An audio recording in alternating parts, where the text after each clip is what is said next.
Comment puis-je aller vivre au Québec?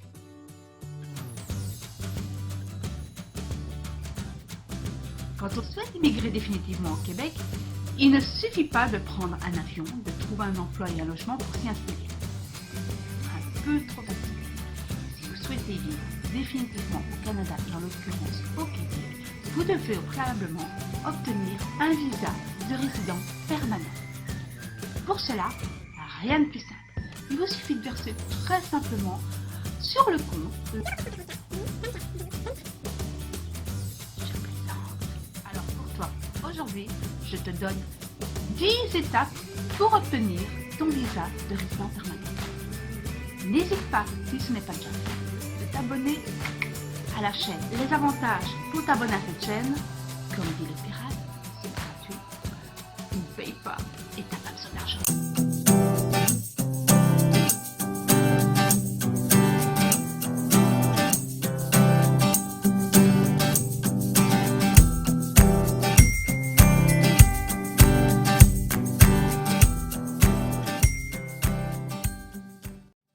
Les démarches pour obtenir ton statut de résident permanent du Québec sont en quelque sorte un parcours du combattant et certainement une des épreuves clés de ta vie.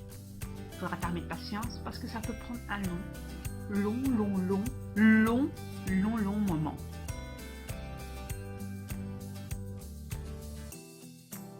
Alors, ça y est, on se lance? La première étape consiste à faire une évaluation en ligne pour connaître tes chances d'être accepté dans la belle province. Cette étape donc te permettra de savoir si ton profil correspond à leurs attentes.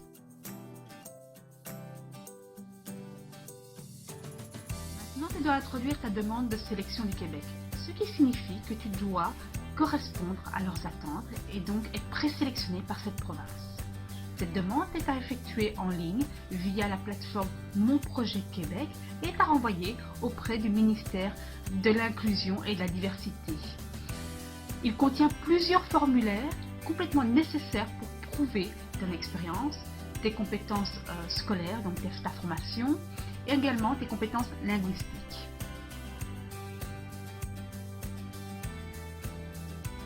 Pas encore, le traitement de ton dossier engendre des frais.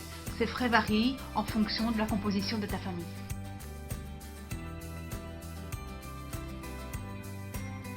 Une fois ton dossier de sélection du Québec complété correctement et tes documents annexés expédiés par la poste, plusieurs cas de figure peuvent se présenter.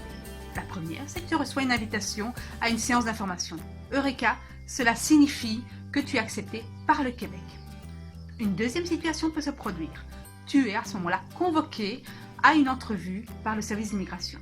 Cela signifie qu'ils vont évaluer avec toi ta capacité à s'installer avec succès dans la province, ou ta capacité financière, ta motivation, etc. Cette entrevue dure plus ou moins 30 minutes. Un troisième cas de figure peut se produire, un peu moins heureux, c'est un refus. Tu reçois donc le refus motivé de ton acceptation dans la province. Ce refus, en tout cas, tu peux le revoir en réexpédiant différents documents dans les 60 jours et ils réviseront peut-être ton dossier et à ce moment-là, ils pourront peut-être t'accepter à la suite de cette révision du dossier.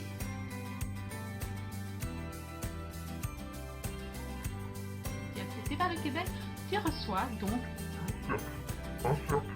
par personne de ta famille. Donc tu le reçois en 2 exemplaires. Il y a un exemplaire que tu gardes précieusement parce que tu en auras besoin au bureau d'immigration par exemple de l'aéroport.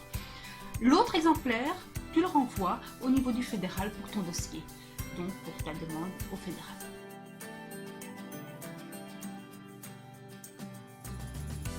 Mais ne pense pas que ce soit suffisant pour pouvoir immigrer au Canada. Non, ce n'est pas un visa, donc il te faut absolument le permis fédéral pour pouvoir arriver sur l'île. Tiens, beaucoup de temps. Il faut être très patient en fonction de ton pays d'origine. Cela peut prendre plusieurs mois, voire plusieurs années.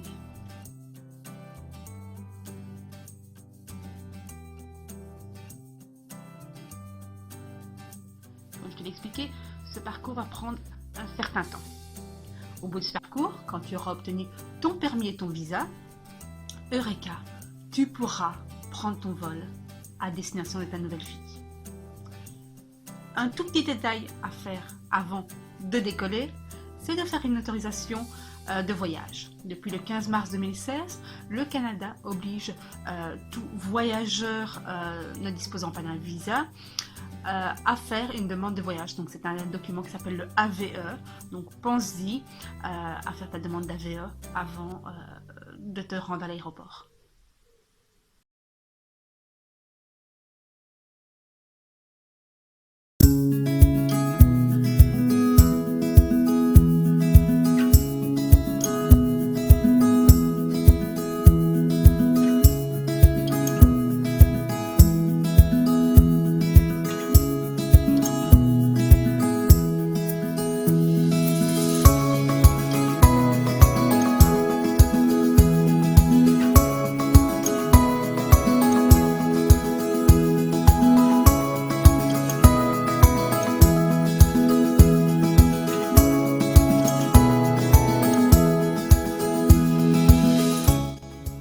J'espère que cette vidéo t'aura aidé et on se rejoint dans une prochaine vidéo avec d'autres explications.